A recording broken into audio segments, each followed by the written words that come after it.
Hello दोस्तों, मैं सतीश प्रजापति आपका सभी का स्वागत करता हूँ। आज हम स्टार्ट कर रहे हैं मैथमेटिक्स 1, जो इंजीनियरिंग स्टूडेंट के लिए फर्स्ट सेमेस्टर में ही आपको एक सब्जेक्ट मिलेगा मैथमेटिक्स 1। सबसे पहले हम जनरल चर्चा कर चुके हैं कि मैथमेटिक्स इंपॉर्टेंट क्यों है ग्रेजुएट स्टूडेंट्स के लिए। आज हम थोड़ा सब्जेक्ट रिव्यू देखेंगे। तो किसी भी सब्जेक्ट की बुनियादी हमेशा उसका सिलेबस होता है। तो हम सबसे पहले चर्चा यहाँ पर करेंगे कि मैथमेटिक्स 1 के अंतर्गत अगर कौन कौन से टॉपिक है जो आपको पढ़ने हैं और कितने यूनिटों में हमारा सिलेबस डिवाइड होता है। तो हम सारी चीज़ें बढ़ने से पहले मैं आपको थोड़ा सा बताना चाहता हूँ कि जब हम मैथमेटिक्स 1 की स्टार्टिंग करेंगे तो हमें सबसे पहला हमारे दिमाग में एक क्वेश्चन होता है कि हम सबसे पहले क्या स्टार्ट करते हैं। तो जैसे ही आपका सिलेबस अगर स्टार्ट होता है तो सबसे पहले यूनिट स्टार्ट होती है कैलकुलस। कैलकुलस तो स्टार्ट होने का मतलब ये है कि अगर आपने देखा होगा कि जब से मैथमेटिक्स की अगर बुनियादी चीज़ अगर हम बात करें तो वो कैलकुलस है, क्योंकि कैलकुलस के बिना हमारा मैथमेटिक्स का सिलेबस पूरी तरह से अधूरा ही है। तो अगर हम बात करें कि कैलकुलस को अगर हिंदी में, तो कैलकुलस को हिंदी में बोला जाता है गणना करना।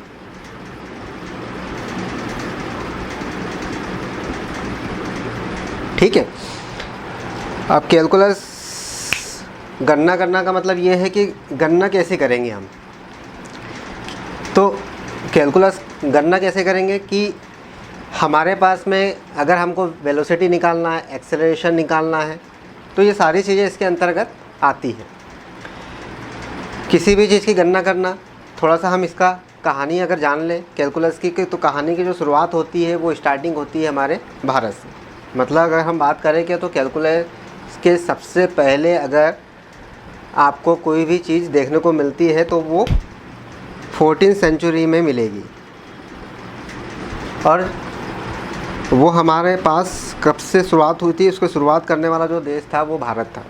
लेकिन ये कहीं भी आपको देखने को नहीं मिलता है कि कैलकुलस की शुरुआत जो हुई है वो भारत में हुई, क्योंकि क्या होता है कि हम तो फैक्ट पे आधारित बात करते हैं, इसीलिए हम 14वीं सेंचुरी वाली चीज़ें तो नहीं जानते, लेकिन हम न्यूटन और लेबनिज़ के बारे में ज़रूर जानते हैं। जैसे अगर आपने बात करा हो तो न्यूटन के बारे में तो हमने सुना ही है। तो न्यूटन और एक लेबनिज़, दो साइंटिस्ट या फिलोसोफर्स थे जिन्होंने कैलकुलस के बारे में बताया तो इंडिया में ही पहले था, लेकिन उसको इतना ऑथेंटिक नहीं माना गया। लेकिन जब इन्होंने 17वीं सेंचुरी में कैलकुलस के बारे में बताया, तब जाके ये पूरे वर्ल्ड वाइड में क्या हुआ, अस्तित्व में आ गया। वर्ल्ड वाइड में अस्तित्व में कब आया वो, 17वीं सेंचुरी में।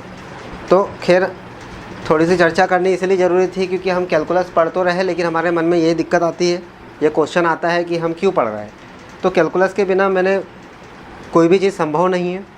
अगर हम जैसे जैसे आगे बढ़ेंगे आपको पता चल जाएगा कि जितने भी टॉपिक है कहीं ना कहीं कैलकुलस की एप्लीकेशन से रिलेटेड है।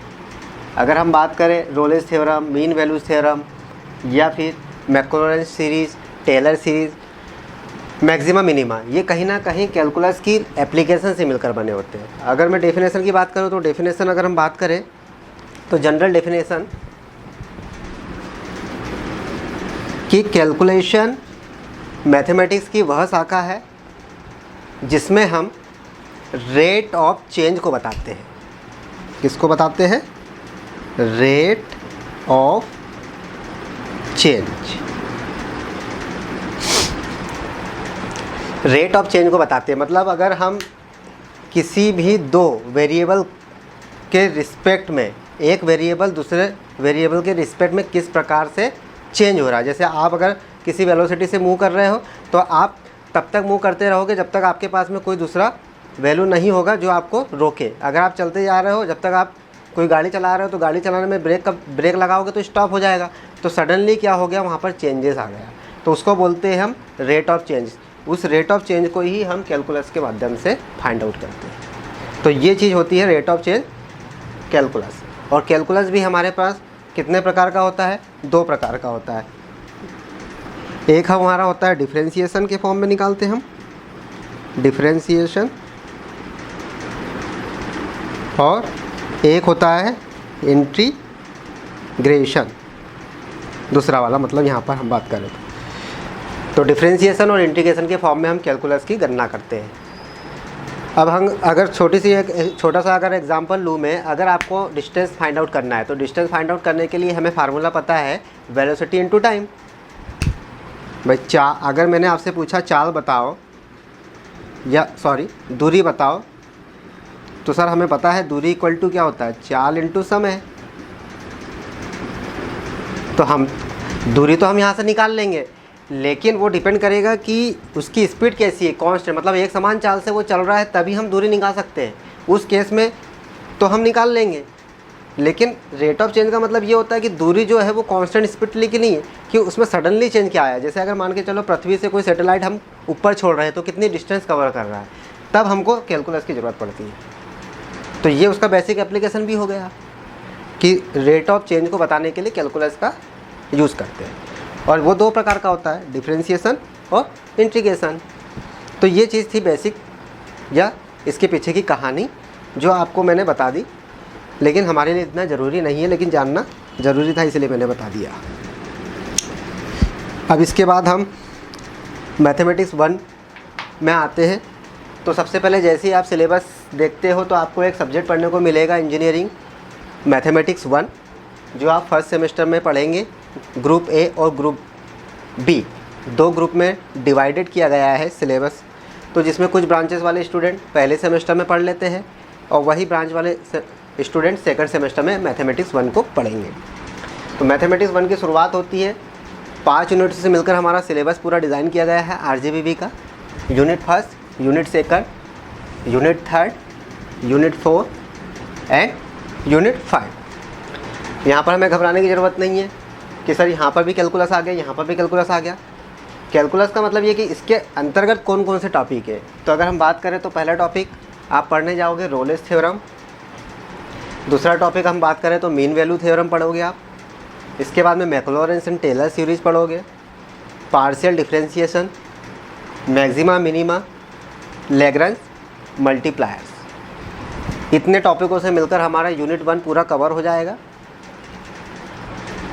इसके बाद में जैसे हम आगे बढ़ेंगे तो हमारा यूनिट नंबर 2 स्टार्ट होगा। उसमें आपको कौन कौन से टॉपिक पढ़ने पड़ेंगे, beta and gamma function, multiple integral, मतलब अभी तक आपने इंटीग्रेशन पढ़े थे तो आपने सिर्फ सिंगल इंटीग्रेशन पढ़ा था, लेकिन जब हम मैथमेटिक्स 1 में आते हैं तो आपको डबल इंटीग्रेशन भी मिलेगा, ट्रिपल इंटीग्रेशन भी मिलेगा और साथ ही साथ आपको उसकी लिमिट भी मिलेगी। तो इसमें आपको डबल और ट्रिपल, इसलिए हमने इसको बोला multiple integral. Change the order of the integration, मतलब हम इसका ऑर्डर अगर चेंज कर दें कि पहले एक्स के रिस्पेक्ट में फिर वाई के रिस्पेक्ट में भी चेंज, तो जब हम इसको पढ़ेंगे तो उस समय और समझ लेंगे। इसके बाद में इसी के थ्रू, जैसे इंटीग्रेशन मैंने आपको बताया था कि कैलकुलस की जो शुरुआत होती थी वो इंटीग्रेशन और डिफरेंशिएशन से मिलकर बना होता था। तो उसकी ज़रूरत क्यों पड़ी, क्योंकि हम तो डिस्टेंस तो निकाल पा रहे थे, लेकिन डिस्टेंस कैसे निकाल पा रहे थे, सिर्फ कांस्टेंट चीज़ों के लिए। लेकिन अगर हमारे पास में किसी भी प्रकार की चीज़ें ऊपर नीचे अगर हो जा रही थी तो हम क्या कर रहे थे, वहाँ पर उस फार्मूले को पूरी तरह से फेल हो जा रहा था। इसीलिए हमने उस वहाँ पर कैलकुलस का यूज़ किया, मतलब डिफरेंशिएशन और इंटीग्रेशन के थ्रू हम एरिया और वॉल्यूम निकाल सकते हैं। भाई आपके पास, हमें तो पता है कि हमारे पास रेक्टेंगल है तो रेक्टेंगल का तो एरिया आपको पता है, आप तो उसमें ज़्यादा दिमाग नहीं लगाओगे, आपको पता है लेंथ इनटू विड्थ। लेकिन मैंने आपसे बोला कि आपकी बॉडी कोई ऐसी है, इरेगुलर शेप में है, अब आपसे बोला कि इसका वॉल्यूम निकाल लो या एरिया निकाल लो, तो आप कैसे निकाल पाओगे, तब आपके पास में तो दिक्कत हो जाएगी। तो आप क्या करोगे, इसके छोटे छोटे पार्ट्स करोगे। छोटे छोटे पार्ट्स करने से क्या होगा, आपका रेक्टेंगल बनते जाएगा। रेक्टेंगल बनते जाएगा, आप सारे पार्टों का क्या करोगे, अलग अलग एरिया निकालोगे और इसको सम कर दोगे। तो वही तो होता है समाकलन, सम आकलन, समाकलन मतलब इंटीग्रेशन। तो उसमें हम एरिया और वॉल्यूम को भी किसी भी कर्व का हम फाइंड आउट कर सकते हैं। तो इस तरीके से ये टॉपिक मिलके हमारा यूनिट नंबर 2 तैयार कर रहा है। ज़्यादा घबराने की ज़रूरत नहीं है, धीरे धीरे हम पढ़ेंगे, आसान तरीके से पढ़ेंगे, ज़्यादा दिक्कत नहीं जाएगी। लेकिन पूरा ध्यान हमारा बेसिक प्रिंसिपल जो डिफरेंशिएशन और इंटीग्रेशन का है वो ज़्यादा हमारे पास होना ज़रूरी है, उसकी थोड़ी एक्सरसाइज हम करवानी ज़रूरी है। मतलब कुछ फार्मूलेस है जो इंटीग्रेशन के आपको बनने चाहिए और डिफरेंशिएशन के फार्मूले बनने चाहिए। इसी तरीके से हम यूनिट नंबर 3 पे आते हैं। अब यूनिट नंबर 3 पे अगर हम आए तो सीक्वेंस एंड सीरीज़ की बात कर रहे हैं। अब हम कोई भी चीज़ पहले जब पढ़ते थे तो फार्मूला हमें पता है कि अगर आपको कोई भी सीरीज़ निकालनी है, जैसे साइन एक्स, तो साइन एक्स की एक सीरीज़ बन जाती है, लेकिन वो सीरीज़ को कैसे फाइंड आउट करोगे वो इस यूनिट नंबर 3 में आप देखोगे। जैसे एक्सपोनेंशियल सीरीज़ आ गई तो आपने देखा होगा ना कहीं कि e की पावर x अगर आप निकालते तो x ऐसा प्लस एक्स स्क्वायर डॉट ऐसे बनते जाता था। तो ये कैसे आया उसी को हम इसके अंदर पढ़ेंगे। तो convergence of sequential series, Taylor series कि किसी भी फंक्शन की सीरीज़ कैसे बनाई जा सकती है, तो वो हम इसके अंदर पढ़ेंगे। तो पहला topic convergence of sequence and series, दूसरा topic Taylor's and series, Fourier series एक इसमें निकल के आएगा तो वो भी सीरीज़ का ही फॉर्म है। मतलब आपको बहुत सारे सीरीज़ दे दिए रहेंगे और उससे आपको बोलेंगे कि फाइंड आउट कीजिए इसके अंदर, और एक लिमिट दे दी रहेगी। तो ये टॉपिक मिलके हमारा यूनिट नंबर 3 कंप्लीट करेंगे। ज़्यादा झरवाने की ज़रूरत नहीं है, यहाँ से अपने को एक क्वेश्चन ज़रूर मिल जाएगा, यहाँ से इंपॉर्टेंट क्वेश्चन एक बन के आ जाएगा। अगर हम इसके पुराने वाले यूनिट की बात करें तो बीटा और गामा फंक्शन से एक क्वेश्चन आपको मिल जाएगा, मल्टीपल इंटीग्रल से एक क्वेश्चन आपको मिल जाएगा। इसके बाद अगर हम इसमें देखें तो इसमें तो हमारे लिए सारी चीज़ें बहुत इंपॉर्टेंट है। मैक्सिमम मिनिमम से भी क्वेश्चन आता है, मैक्लॉरेन से भी आता है, मीन से भी आता है। और ये पूरा सिलेबस सिर्फ आपके आरजीबीबी के अकॉर्डिंग नहीं, गेट के सिलेबस के अकॉर्डिंग भी इंपॉर्टेंट है। जैसे अगर हम बात करें तो रोलेस, मीन वैल्यू, मैक्लॉरेंस, ये गेट के सिलेबस में भी आते हैं। आगे बढ़ते हैं तो वेक्टर स्पेसेस की अपन यूनिट नंबर 4, उसमें आपको कुछ टॉपिक से वेक्टर स्पेसेस, लीनियर ट्रांसफॉर्मेशन, मतलब यहाँ पर हम बात कर रहे हैं तो वेक्टर की, तो वेक्टर से रिलेटेड टॉपिक आपको मिलेंगे। 2 टॉपिक मैंने आपको जो इम्पोर्टेंट थे वो बता दिए, बाकी और भी 2-3 टॉपिक रहेंगे जो हम पढ़ेंगे तो उस समय आपको और अच्छे से पता चलेगा। लास्ट में है मैट्राइसिस। मैट्राइसिस में आइगन वैल्यू, आइगन वेक्टर्स और केले-हैमिल्टन थ्योरम। इसके अलावा मैट्राइसिस की रैंक अगर हमको फाइंड आउट करना है तो रैंक निकाल सकते हैं हम, कि रैंक निकालना एक क्वेश्चन आपको यहाँ से मिलता है। ये सारी चीज़ें आपको यहाँ से इस टॉपिक में मिलती है। तो ये पूरी यूनिट का स्ट्रक्चर जो आपको यहाँ पर दिखाई दे रहा है, 5 यूनिट से मिलकर हमारा मैथमेटिक्स 1 तैयार होता है। और अगर आप सारी चीज़ें पढ़ लेते हो तो मैथमेटिक्स का संपूर्ण जो एक निचोड़ है वो आपके पास आ जाता है।